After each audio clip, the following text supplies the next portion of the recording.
Hello everyone, welcome back. आप सभी का स्वागत है सिम्बा ट्रेडिंग में। जैसे मैंने आपको आज बताया था, 8 सितंबर 2025 की कैंडल मार्केट में अपसाइड जाएगी। तो अपसाइड गई, इसने अपसाइड की लिक्विडिटी भी ले ली एंड देन इसने लास्ट टाइम में रिवर्सल लिया। लेकिन इसने जब तक अपसाइड में गई उससे पहले इसने कितना अच्छे मूव दिए और कितने अच्छे ट्रेड दिए। अगर आप लोग यहाँ पे देखो, ये है आज की कैंडल। ये देखिए 8 बजे की कैंडल, यहाँ पे कितना अच्छा मोमेंटम दिया है मार्केट ने अपसाइड की तरफ। अगर देखेंगे मार्केट ने क्या किया, मार्केट ने ओपन होते ही जो प्रीवियस डे हाई था उसकी लिक्विडिटी ले ली, मतलब कि फ्राइडे की 5 सितंबर की अपसाइड की लिक्विडिटी ले ली, यानी इसने यहाँ पे कंसोलिडेशन करना चालू कर दिया। लेकिन अब लोग थोड़ा सा लोअर टाइम फ्रेम पे आएंगे जरा सा, तो आप लोग यहाँ पे देखेंगे एक इनएफिशिएंसी, मतलब कि एक एफईजी छोड़ के गया जहाँ से प्राइस ने कंटिन्यू अप साइड में रैली दिया, जो इसका करंट हाई था उसको टारगेट करने के लिए एंड प्रीवियस हाई जो इसको टारगेट करने के लिए, और इस लिक्विडिटी से प्राइस नीचे की साइड एकदम रन हुआ फास्ट मूवमेंट में। वो भी लास्ट 2:30 बजे। उस टाइम तो कोई ट्रेड करता नहीं, जैसे कि मैं तो 2:30 बजे के आसपास उठ जाता हूँ। तो फिर ये मूवमेंट कितना अच्छा, मार्केट कंटिन्यू अप साइड जाता रहा यहाँ से। अगर आप लोग निफ्टी में ये देखें, कंटिन्यू अप गया है यहाँ पे। अगर मैं आज की बात करूँ जो कल होने वाला है, कल को अगर देखते हुए मैं आपको बताऊं तो कल क्या हो सकता है। कल अगर आप लोग यहाँ पे देखेंगे तो मार्केट ने कैसे इसकी हाई की लिक्विडिटी लेके नीचे साइड क्लोजिंग दी है, तो अब नेक्स्ट डे नीचे की पहले ये लिक्विडिटी का टारगेट मार्केट ले सकती है इजीली। अगर मार्केट इसको लेती है, मतलब कि डायरेक्ट गैप डाउन ओपनिंग देती है। सोचिए डायरेक्ट मार्केट क्या करती है, गैप डाउन ओपन होता है, यहाँ पे ओपन होता है, तो यहाँ से इसका हाई लेके क्या इस लो को लेने जा सकती है मार्केट, ये देखना पड़ेगा।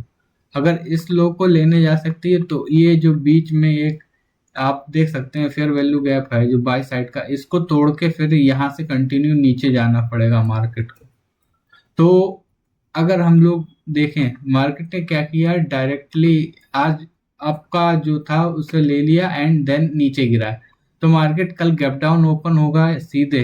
अगर गैप डाउन ओपन नहीं हुआ, गैप अप भी ओपन होगा, तो यहाँ से ऐसे नीचे आने का चांसेस रहेगा और या तो ऊपर जाने का चांसेस रहेगा। इसी पॉइंट ऑफ एरिया से मार्केट कल क्या कर सकती है, इन दो के बीच में या तो इसके अंदर आके यहाँ से अप साइड में जाएगी फिर से। अगर ऐसा नहीं होता है, मैं मानता हूँ मार्केट क्या करती है, मार्केट यहीं से अपसाइड में जाने का ट्राई करती है, तो इसका हाई लेके फिर मार्केट को नीचे नीचे आने का फिर चांस बढ़ जाएगा, क्योंकि इसको अगर स्वीप किया ना फिर जाके ऊपर, क्योंकि बायर्स को शायद से फिर से ट्रैप कर सकती है, यहाँ से फिर मार्केट गिर सकती है। लेकिन अगर देखूं मैं इसको यहाँ पे, तो मुझे ये दो लो हैं, ये नीचे को मार्केट आते हुए टारगेट दिख रहे हैं। सबसे पहले तो यही एक टारगेट दिख रहा है मार्केट में। मैं ये वीडियो एजुकेशन पर्पस से बना रहा हूँ, तो मैं आपको समझा रहा हूँ कि मार्केट में यहाँ पर आने का चांसेस बन सकते हैं। और ये देखिए मार्केट इसको ले सकती है आने के लिए, या इसको टारगेट कर सकती है, इन दो लिक्विडिटीज को टारगेट कर सकती है अप डाउन साइड। तो अगर देखें यहाँ से तो एक मोमेंटम आ सकता है अच्छा डायरेक्टली, यहाँ से अगर गैप अप होता है या गैप डाउन होता है। अगर गैप डाउन होता है तो ज़्यादा बढ़िया रहेगा, क्योंकि मार्केट फिर यहीं से कंटिन्यू नीचे आ सकती है हैवी मोड में। अगर ऐसा नहीं होता है तो फिर इसी लिक्विडिटी से हम लोगों को नीचे आती हुई दिख सकती है मार्केट। मार्केट के पास क्या है, मार्केट के पास ये लिक्विडिटी है जिसको मार्केट पहले टारगेट कर सकता है। तो अगर मार्केट इसको गैप डाउन में उड़ा देता है तो मार्केट थोड़ा सा ऊपर जाके कंसोलिडेट करके फिर नीचे आने का चांसेस अपना बना सकती है। ऐसा कर सकती है, मार्केट को क्लियर व्यू से देखना पड़ता है गाइस। और दूसरा पैरामीटर क्या है मार्केट के लिए, अगर हम लोगों को और अच्छे से जानना है तो यहाँ पे गैप अप का चांस तो लग नहीं रहा, लेकिन हो भी सकता है गैप अप हुआ, इसका हाई की लिक्विडिटी लेता है तो शायद ये हाई निकालने का फिर ऊपर कोई निकल जाए कल के लिए। ऐसा मुश्किल है लेकिन हो भी सकता है।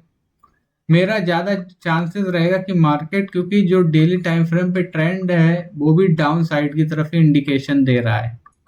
माना कि यहाँ पे बुलिश है हल्का सा, लेकिन ये थोड़ा सा डाउन साइड की तरफ इंडिकेशन दे रहा है।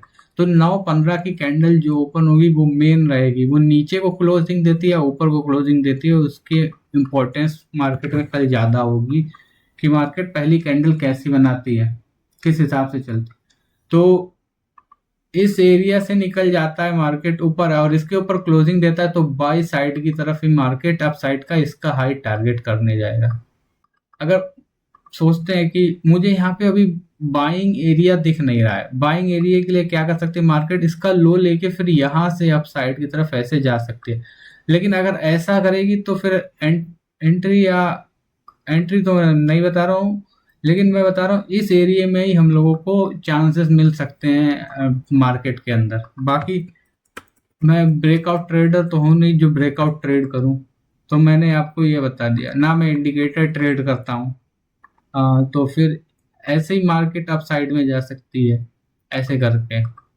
लेकिन अगर मार्केट हमको डाउन साइड में ले जाती है तो सीधा मोमेंटम ऐसे नीचे की साइड आएगा और ऐसे अप साइड की तरफ। ये दो सिनेरियो है, या तो मार्केट इस गैप डाउन को फिल करेगी और नीचे डायरेक्टली आएगी यहाँ तक। तो यही मेरे पैरामीटर हैं इस निफ्टी 50 के लिए। तो मैंने आपको बता दिया कि दोनों तरफ का मार्केट देख सकते हैं, 9:15 की कैंडल, उसके बाद कंसोलिडेशन आ सकता है कि नहीं आ सकता। अब मैं बैंक निफ्टी की बात कर लेता हूं। अब जैसे कि कल है निफ्टी की एक्सपायरी, तो कल वॉलेटाइल मार्केट रह सकता है इजिली निफ्टी में। अब बात करते हैं बैंक निफ्टी की। तो बैंक निफ्टी में भी एक अच्छा सिनेरियो बन रहा है कि ये इसका हाई लेके इसके अंदर ही क्लोज दे दिया, तो हम लोग क्या टारगेट कर सकते हैं, सीधी बात, नो बकवास, बैंक निफ्टी के 2 मिनट में आपको बताता हूं। डायरेक्टली मार्केट ने इसका लिक्विडिटी लेके डाउन साइड के मोमेंटम दिया है, तो क्या देखने को मिल रहा है, निफ्टी बैंक निफ्टी कल गैप डाउन ओपन दे, या तो हाई जाए या तो यहाँ से फिर इसके इस लिक्विडिटी के अंदर आए, इसको फिल करे, फिर नीचे को साइड कंटिन्यू रन भी हो सकता है, क्योंकि इन लो को टारगेट कर सकता है बैंक निफ्टी। अगर गैप डाउन ओपन देता है तो इन लोगों को, इन जो लो हैं वो उनको टारगेट भी कर सकता है बैंक निफ्टी। और अगर मैं इसको देखूं यहाँ पे, ये कितने पॉइंट्स हैं, यहाँ से यहाँ तक 500 पॉइंट्स हैं, ज़्यादा पॉइंट्स नहीं है, इतना तो बैंक निफ्टी इजिली जा सकता है। और अगर मार्केट को ये भी नहीं करना है, मार्केट को अप साइड में जाना है, तो फिर इसी एरिया से बाई का सेटअप मिल सकता है और यहीं से हम लोग ये लिक्विडिटी और इस लिक्विडिटी तक का अपना टारगेट रख सकते हैं बैंक निफ्टी में इजिली। और बाकी इतना कुछ है नहीं इसमें। यहीं से अगर गैप डाउन ओपन देता तो यहीं से मार्केट को नीचे की साइड कंटिन्यू होता हुआ दिख सकता है, या फिर एक सिनेरियो और बनता है, यहाँ पे गैप डाउन दे, यहाँ से ऊपर जाए, फिर यहाँ से नीचे आ सकता है ऐसे। लेकिन ये बहुत लंबा टाइम हो जाएगा। तो अगर मार्केट स्लो चलता है शुरू में या फास्ट मूव करता है तो ये लिक्विडिटीज को टारगेट कर सकता है डायरेक्टली।